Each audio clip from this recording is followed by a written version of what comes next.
the MLC zone up at the top, and I'm the studio director of MLC. Thank you. I wanted to just quickly talk to you guys about how to leverage talent.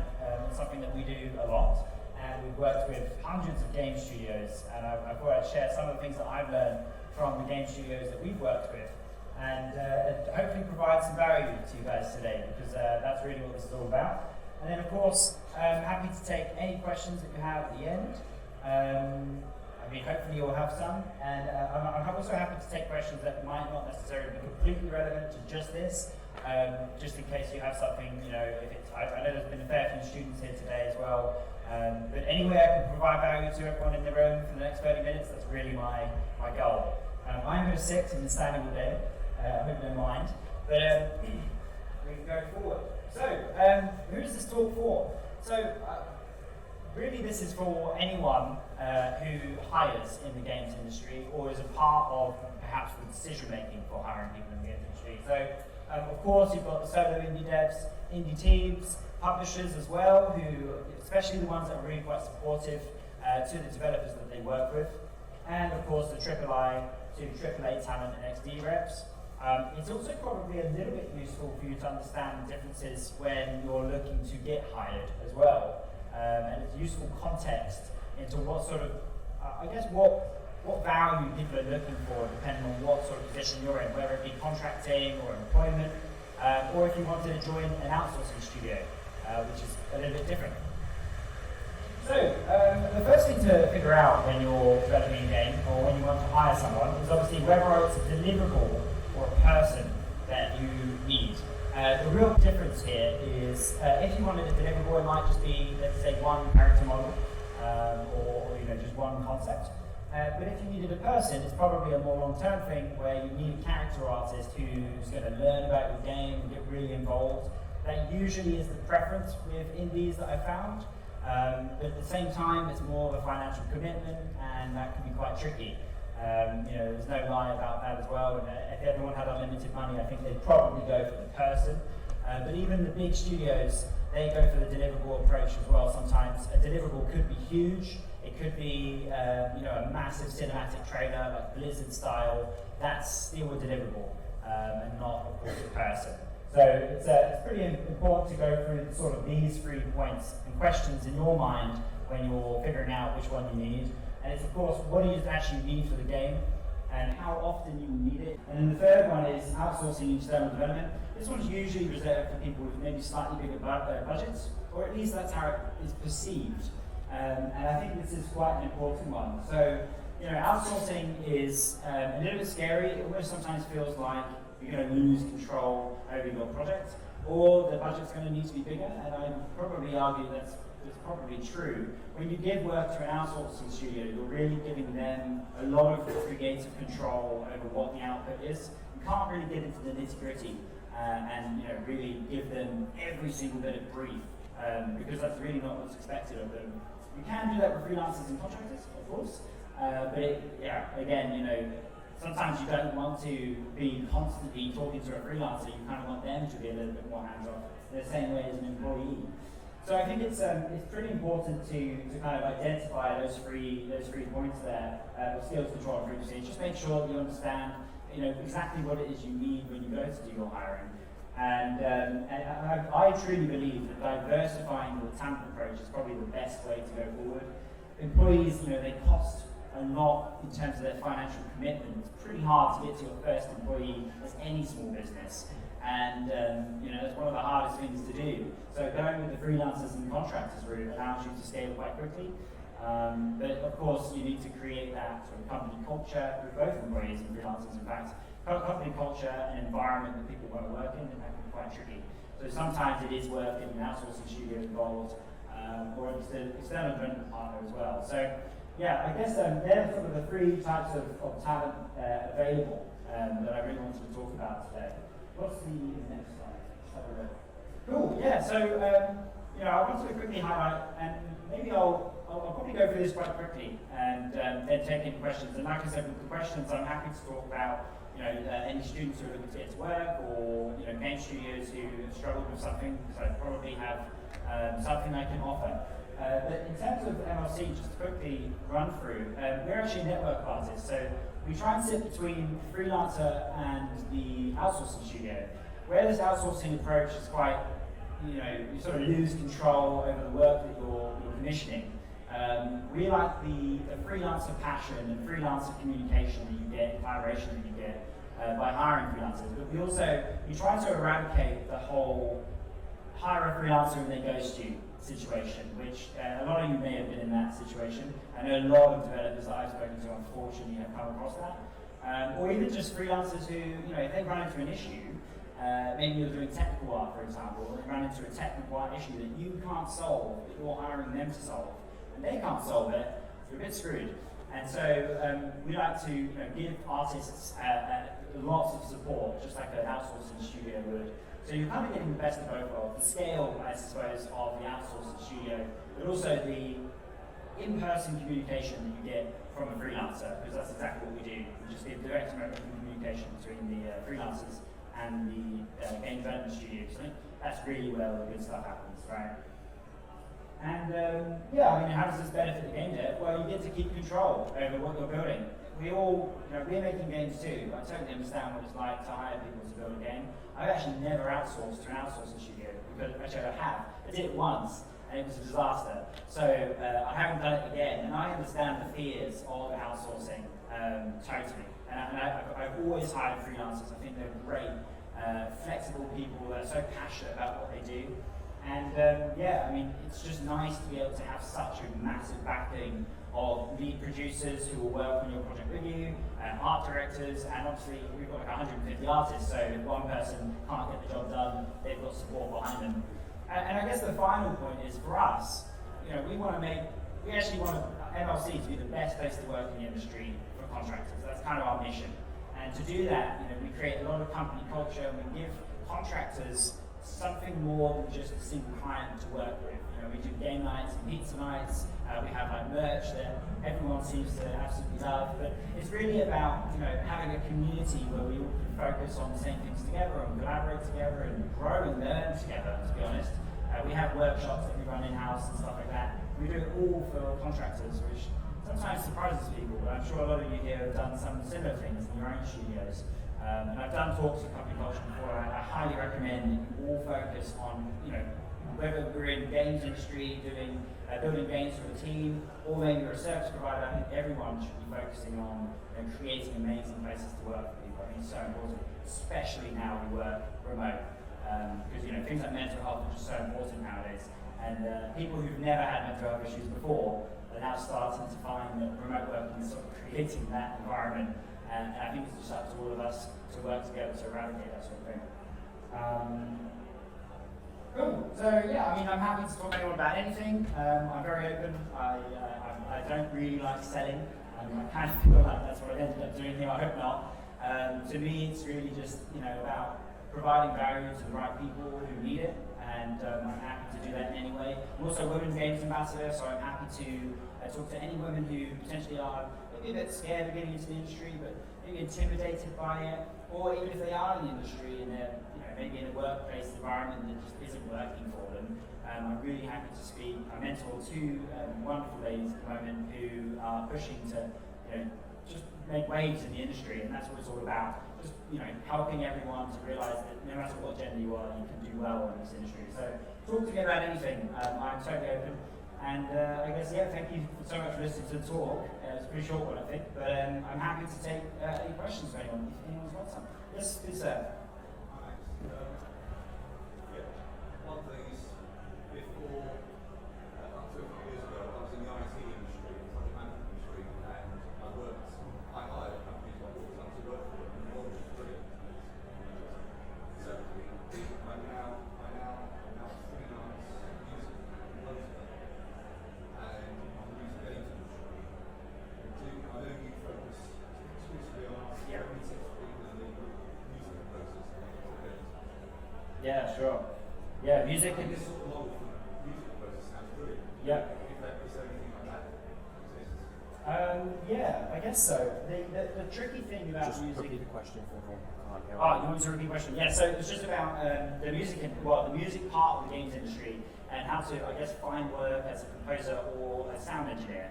And this is something that comes up a lot, and we talk to sound people a lot. But unfortunately, we don't have to work for them, and I find that it's a completely different thing to programming or art. We've probably got some game developers in the room, I hope, and you'll all probably feel the same thing. When you go to hire somebody in music, quite often you only really need one person, maybe two. You might need a composer and a sound engineer. They are different skills after all, if your budget allows for it. But often it's a case of, instead of needing lots and lots of things pumped and churned out, it's like a single creative process with a few deliverables but not loads that you need for a game. And because of that, I find that work is, I guess, more scarce. It feels like there are lots and lots and lots of sound people, lots and lots of supply, but not really enough demand for it, which is kind of a sad truth. I wish I could say something more positive about it, but we did do sound when we started MLC, and we actually got rid of it, and that was really because we were finding we were getting maybe 1 or 2 sound jobs per year, and we really struggled to kind of hold on to that market. That being said, there are some really amazing sound companies. We work with Music Motif. I think Alberto, here he is, wave Alberto from Music Motif. He's just next to you on your left. There you are. Music Motif are amazing at what they do.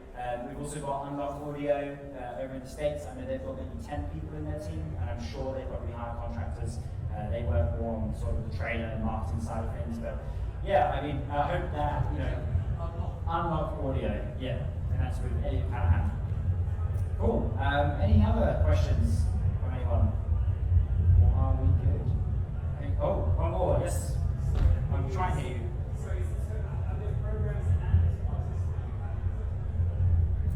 We don't have a programmer, well, we'd love to have a programmer part of this. This model that we've got, you can see we work in, like you said, with audio, we work in lots of ways. We have focused visually because we're good at it, really.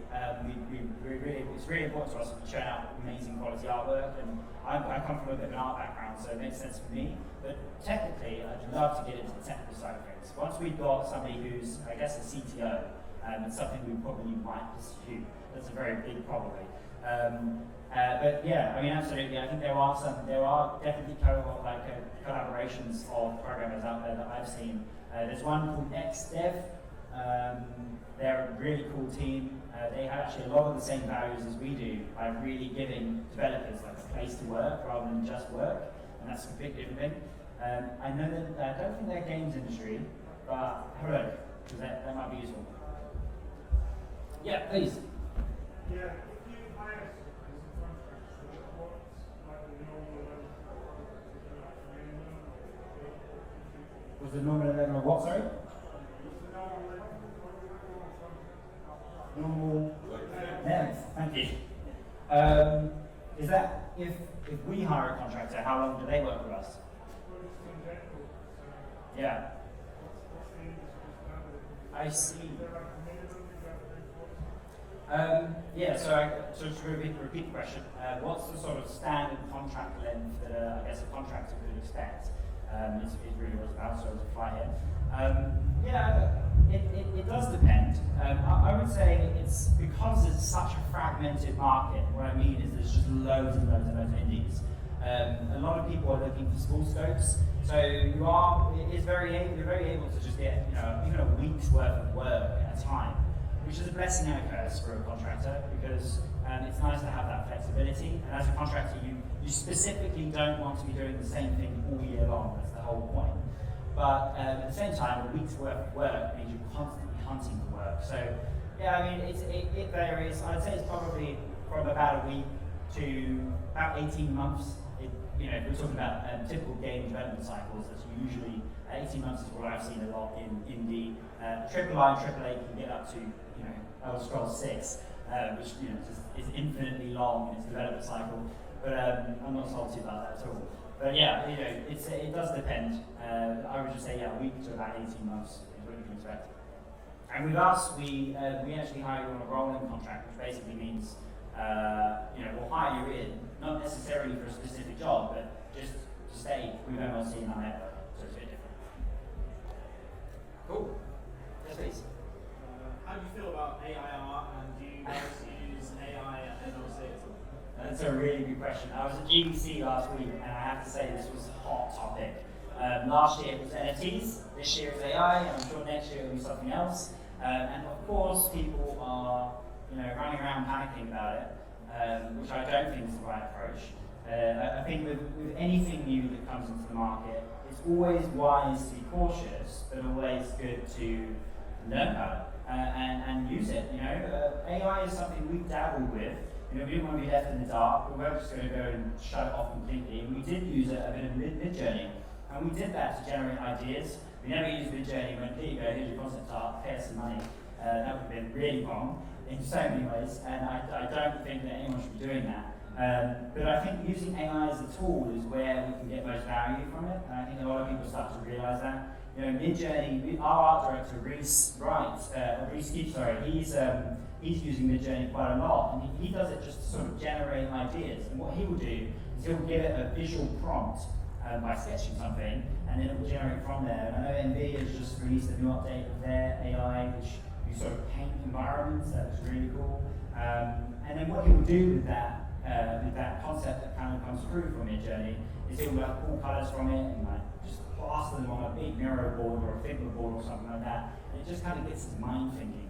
And from that perspective, he's really using it as a tool. I've also seen other people use it for pitch decks. That's a really good way of doing it. In fact, I know Nomad's North, up in our stand in the MLC zone, they used some Mid-Journey work to explain concepts to publishers. Not necessarily making money off of it, but it's just a really useful, search engine in a way. I know there's lots and lots of different AIs. I'm just talking about Mid-Journey. To be honest, I've got a lot of exploring to do in the AI world, and I'm going to willingly do so. But I do know that there was somebody at PGC who said, I'm a bit rambling here, but I do know somebody at PGC this year said that they fired 3 of their artists, and they used like 10 different AIs to generate everything in their game. I kind of feel like that takes away from some of the creativity and what makes games so special. So I think it's just a line, and I think we just need to be careful and educate ourselves on it and try them. Don't just listen to Twitter, right? Obviously, actually trying these tools out, I think is the best way to learn. Cool. Any other questions, or have you got any time? We're good for time. We're good for time, great. Any other questions? Or are we good? Jeremy. Max, that was really interesting. I know a bit about course. I'm quite impressed the extent you clearly understand the interest. They're saying true. Can you just explain a bit why an outsourcer would come to you? Is it that they're looking from you, or that you're seeking to provide them? And I ask really particular, given your own team and individual outsourcing, you've also got something different. Yeah, sure. So there's sort of 2 parts of it. So first part really is why do people even bother going to, what's the people's mindset when they come to MLC? If they're outsourcing, why MLC? I have been asking the same question to our clients recently, because I think it's very interesting. And I think the second part of that question is what's my emotion really towards outsourcing in general. So in the first part, I think people come to us specifically because they want that direct communication with artists. And quite often with outsourcing studios, you don't get that. You might talk to a producer, and the work quality might be amazing, but because you don't get to talk directly with the artist, you lose the control, and often the costs also rack up. So there's a couple of reasons why, I guess, clients pick us over outsourcing studios. I think they've always told us that it's amazing how they can just jump into a meeting with, we've got like the Miller concept artist. Just jump straight in the meeting with the Miller, and not really have to worry about the cost of that, because it's just part of the process. Whereas outsourcing studios, a bit like lawyers, it's like every time you jump on a call, it's like, oh, okay, there's a bill for that, and there's a bill for that. It can be the same. It's not with all outsourcing studios. And that probably leads to my emotion with outsourcing studios. I do like the model of outsourcing. I think external development is really important to the industry and to players too, because there's so much content on, like Fortnite, Call of Duty. And to be honest with you, all of that content is probably generated, or most of it is probably generated from outsourcing studios. because they, you know, it's sort of content that you generate over time rather than core content, and that usually gets goes through XDF or external development.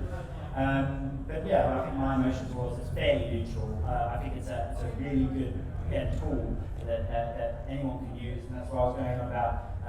You know, how everyone should try and diversify their talent between freelancers, employees, and also outsourced students. I think all three of them have their strengths and weaknesses for sure. Thank you. I will take one more if there is one. Go on then.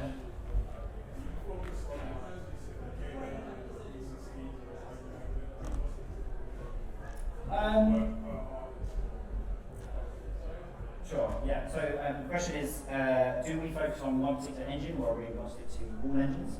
And you sort of answered it there. It kind of depends on the artist. You know, we do have artists that stick to one, and we have artists that go with both. We do often ask them what's their preferred one though, because we have in the past had agnostic artists who actually weren't that agnostic, but they said they were. So obviously you've got to be careful with that. Yeah, I think it's, for us, we work with pretty much all engines. Unity, Unreal, Godot. We don't really work in engine for Godot, to be fair. Unity and Unreal are the two biggest. But we also have people from CryEngine and Frostbite. It really depends. If they're AAA background, then usually they have some other stuff up their sleeves that they like to share. Cool. Well, thank you so much for listening to the talk. I hope I've provided some value today. Of course, reach out to me on LinkedIn, Discord, wherever. I don't know where that middle. Oh yeah, that's our Discord server on the right-hand side. So feel free to scan that. And I think this will be sent around to everyone as well. Our Discord server has all sorts of people in it: artists, students, publishers. There's some really good publishers in there. I think Square Enix Collective, and Lotus Pass Games, and Humble Games. I think they're all in there.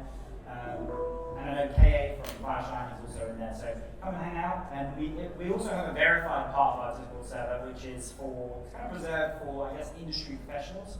So there's a really good space for students already on Discord, so we've tried to create a new space that's kind of, I guess, a little bit more exclusive to industry professionals that are already existing, because there is a sort of difference between the two. So if you are one of those, you can also get verified and get into that part of the server too. So yeah, thank you very much.